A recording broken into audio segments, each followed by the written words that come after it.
ಎಲ್ಲರಿಗೂ ನಮಸ್ಕಾರ. ಮತ್ತೊಂದು ವಿಡಿಯೋಗೆ ಸ್ವಾಗತ. ನಾನು ನಿಮ್ಮ ಡಾರ್ಲಿಂಗ್. ನಾಳೆ LSG ಮತ್ತು RCB ಮ್ಯಾಚ್ ಇದೆ. ಈ ಮ್ಯಾಚ್ ಗಿಂತ ಮುಂಚೆ ನಮ್ಮ RCB ಗೆ ಸ್ಟೇಟಸ್ ಅಂದ್ರೆ ರೆಕಾರ್ಡ್ಸ್ ಏನ್ ಹೇಳ್ತಾ ಇದೆ, ಖಂಡಿತವಾಗ್ಲೂ RCB ಒಂದು ವೀಕ್ನೆಸ್ ಇದನ್ನೇ ಹೇಳ್ಬೋದು. ಖಂಡಿತವಾಗ್ಲೂ ಇದೇ ಒಂದು RCB ಒಂದು ವೀಕ್ನೆಸ್. ಆ ವೀಕ್ನೆಸ್ ಏನು, ಏನ್ ಚೇಂಜಸ್ ಮಾಡ್ಕೊಂಡ್ರೆ ಹೇಗಿರುತ್ತೆ, ಖಂಡಿತವಾಗ್ಲೂ ಲಾಸ್ಟ್ ಮ್ಯಾಚ್ ಅಲ್ಲಿ ನೋಡ್ತಿರ್ಬೋದು ನೀವು. ಒಂದು RCB ಒಂದು ಬ್ಯಾಟಿಂಗ್ ಲೈನ್ ಅಪ್ ಏನಿದೆ ಕೊಲೆಪ್ಸ್ ಆಗ್ಬಿಡ್ತು, ಅಂದ್ರೆ ಬಿದ್ದು ಹೋಗ್ಬಿಡ್ತು, ಪಟಪಟನ ಬಿದ್ದೋಗ್ತಾ ಇತ್ತು. ಒಂದು ಅಂಪೈರ್ ತೀರ್ಮಾನ ಕೂಡ ಸ್ವಲ್ಪ ಎಡವಟ್ಟು ಕೂಡ ಮಾಡಿತ್ತು, ಅದ್ ಬೇರೆ ವಿಷಯ.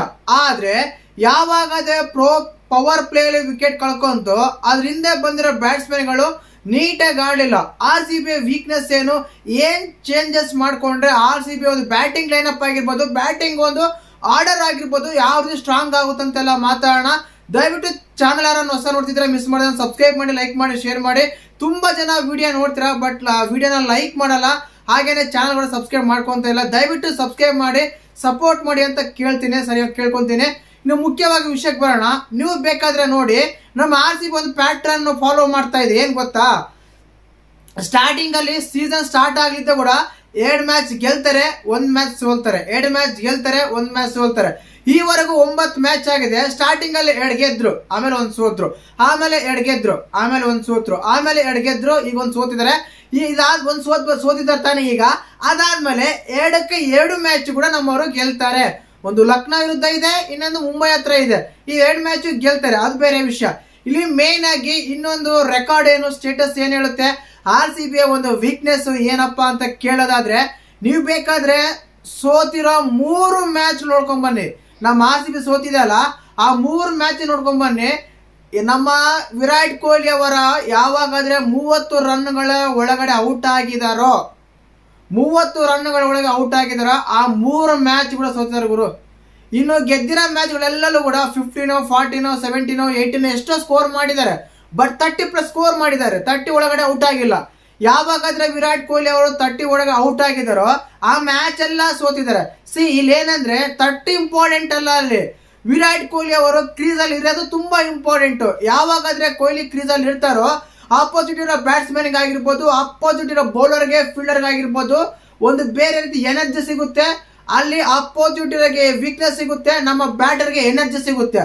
ಇದು ಒಂದು ವಿರಾಟ್ ಕೊಹ್ಲಿ ಅವರ ಒಂದು ಸ್ಟ್ರಾಟಜಿ ಅಲ್ಲ, ಒಂದು ಇಮ್ಯಾನಸ್ ಅಂತ ಹೇಳ್ಬೋದು. ಅಂದ್ರೆ ಒಂದು ಸ್ಟೇಜ್ ಹೇಳ್ಬೋದು, ಒಂದು ರೆಕಾರ್ಡ್ ಇದೆ ಖಂಡಿತವಾಗ್ಲು. ಯಾಕೆ ಅಂದ್ರೆ ಅಲ್ಲಿ ಆಪೋಸಿಟ್ ಇರೋ ಫೀಲ್ಡರ್ಗೆ, ಬೌಲರ್ಗೆ ಕೊಹ್ಲಿ ಇದ್ದಾರೆ, ಔಟ್ ಮಾಡಬೇಕು, ಕೊನೆವರೆಗೂ ಇದ್ರೆ ಇವ್ರ ಮೇಲೆ ಯಾವ ರೀತಿಯಾದ ಒಂದು ವೀಕ್ನೆಸ್ ಇರುತ್ತೆ ಅಂದ್ರೆ, ಅಲ್ಲಿರೋ ಬ್ಯಾಟರ್ಗಳ ಮೇಲೆ ಪ್ರೆಷರ್ ಹಾಕಲ್ಲ, ಅವ್ರಿಗೆ ಪ್ರೆಷರ್ ತಗೊಂಬರಲ್ಲ.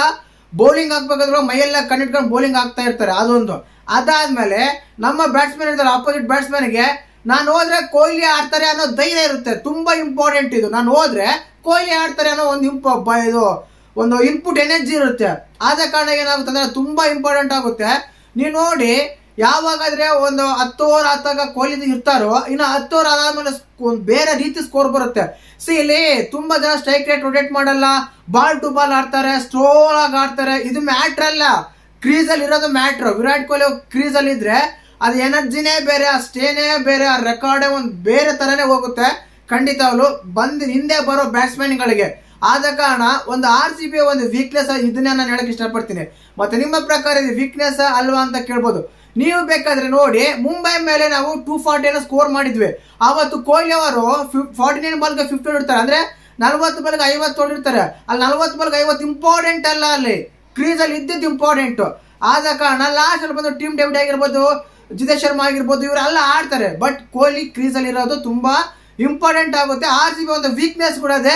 ಈ ನಾಳೆ ಮ್ಯಾಚ್ ಅಲ್ಲಿ ಖಂಡಿತವಾಗ್ಲೂ ಕೊಹ್ಲಿ ಅವರು ಸ್ಟೇ ಅಲ್ಲಿ ನಿಂತ್ಕೊಂಡು ಚೆನ್ನಾಗಿ ಬ್ಯಾಟ್ ಮಾಡ್ತಾರೆ, RCBಗೆ ಗೆಲುವನ್ನ ತಂದು ಕೊಡ್ತಾರೆ ಅಂತೆಲ್ಲ ಬಯಸ್ತಾ ಇದೀನಿ ಖಂಡಿತವಾಗ್ಲು. ಮತ್ತೆ ನೀವು RCB ವೀಕ್ನೆಸ್ ಯಾವ್ದಂತ ಮೆನ್ಷನ್ ಮಾಡ್ತೀರಾ, ಕಮೆಂಟ್ ಮಾಡಿ ಖಂಡಿತವಾಗ್ಲು. ಯಾರ ಕಮೆಂಟ್ಗೆ ಜಾಸ್ತಿ ಲೈಕ್ ಬರ್ತಾವ ಅವ್ರ ಹೆಸರನ್ನು ನನ್ನ ವಿಡಿಯೋದಲ್ಲಿ ಖಂಡಿತವಾಗ್ಲು ಹೇಳ್ತೀನಿ. ಇನ್ನೊಂದು ವಿಷಯ ಏನಪ್ಪಾ ಅಂದ್ರೆ, LSG ಲಾಸ್ಟ್ ಮ್ಯಾಚ್ ತುಂಬಾ ಸ್ವಲ್ಪ ಫಾರ್ಮಿಗೆ ಬಂದಿದ್ದಾರೆ. ಮಿಚ್ ಮ್ಯಾಚ್ ಆಗಿರ್ಬೋದು, ನಿಕ್ಲಸ್ ಪುರನ್ ಆಗಿರ್ಬೋದು. ನಿಕ್ಲಸ್ ಪುರನ್ ನೋಡ್ತಿರ್ಬೋದು, ಲಾಸ್ಟ್ ಮ್ಯಾಚ್ ಮುಂಬೈ ಮೇಲೆ ಒಂದು ವಿಧ್ವಂಸಕ ಆಟ ಆಡಿದ್ರು. ಯಾಕಂದ್ರೆ ಕೇವಲ 21 ಬಾಲಿಗೆ 60 ಮೇಲೆ ಸ್ಕೋರ್ ಮಾಡ್ತಾರೆ. ಖಂಡಿತ ಒಳ್ಳೆ ಫಾರ್ಮಿಗೆ ಬಂದ್ರೆ ಅಂತ ಹೇಳ್ಬೋದು. ಅದೇ ರೀತಿಯಾಗಿ ಮಿಚ್ ಮ್ಯಾಚ್ ಕೂಡ ಸ್ಟಾರ್ಟಿಂಗ್ ಅಲ್ಲಿ ಚೆನ್ನಾಗಿ ಆಡಿದ್ರು, ಕೊನೆಗೂ ಸೋತ್ರು ಕೂಡ, ಅದು ಬೇರೆ ವಿಷಯ. ಈಗ ನಾವು ಸೆಕೆಂಡ್ ಪ್ಲೇಸ್ ಅಲ್ಲಿ ಇದ್ವಿ, ಅವರು ಕೊನೆ ಸ್ಥಾನದಲ್ಲಿ ಇದ್ದಾರೆ.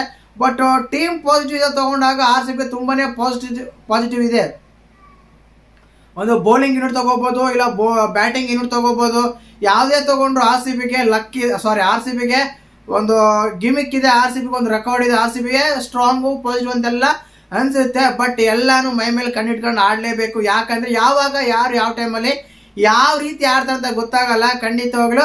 ಬಟ್ RCBಗೆ ಒಂದು ಕೊಹ್ಲಿ ಒಂದು 30 ರನ್ ತುಂಬಾ ಇಂಪಾರ್ಟೆಂಟ್ ಆಗುತ್ತೆ ಅನ್ನೋ ನನ್ನ ಒಂದು ವೈಯಕ್ತಿಕ ಒಂದು ಅನಿಸಿಕೆ ಅಂತ ಅನಿಸ್ತಾ ಇದೆ. ಮತ್ತೆ ನಿಮಗೆ ಇದರ ಬಗ್ಗೆ ಏನ್ ಅನ್ಸುತ್ತೆ ಅಂತ ಕಮೆಂಟ್ ಮಾಡಿ ಖಂಡಿತವಾಗ್ಲು. ತುಂಬಾ ಅಂದ್ರೆ ತುಂಬಾ ಕಾದ್ರಿಂದ ಕಾಯ್ತಾ ಇದ್ದಾರೆ. ಏನಿಲ್ಲ ಗುರು, ಇನ್ನು 2 ಮ್ಯಾಚ್ ಗೆದ್ರೆ ನಮ್ಮ RCB ಈಸಿಯಾಗಿ ಕ್ವಾಲಿಫೈ ಆಗೋ ಚಾನ್ಸಸ್ ಇದೆ.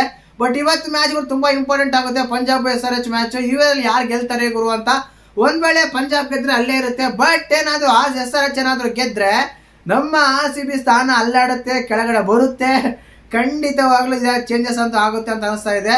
RCBಗೆ ಕೊಹ್ಲಿ ಒಂದು ಆರ್ಡರ್ ಬ್ಯಾಟಿಂಗ್ ತುಂಬಾ ಇಂಪಾರ್ಟೆಂಟ್ ಆಗುತ್ತೆ. ಓಪನರ್ ಬಂದಿರೋರು ಕನಿಷ್ಠ ಒಂದು 30-40 ರನ್ ಆದ್ರೂ ಪೇ ಮಾಡಿ ಹೋಗ್ಬೇಕು, ಆಡಿ ಹೋಗ್ಬೇಕಂತ ಅನಿಸ್ತಾ ಇದೆ. ನೋಡೋಣ ಏನೆಲ್ಲ ಮಾಡ್ತಾರೆ ಅಂತ. ಖಂಡಿತವಾಗ್ಲೂ ವಿಡಿಯೋ ಇಷ್ಟ ಲೈಕ್ ಮಾಡಿ, ಶೇರ್ ಮಾಡಿ, ಸಬ್ಸ್ಕ್ರೈಬ್ ಮಾಡಿ. ಜೈ ಹಿಂದ್, ಜೈ ಕರ್ನಾಟಕ ಮಾತು.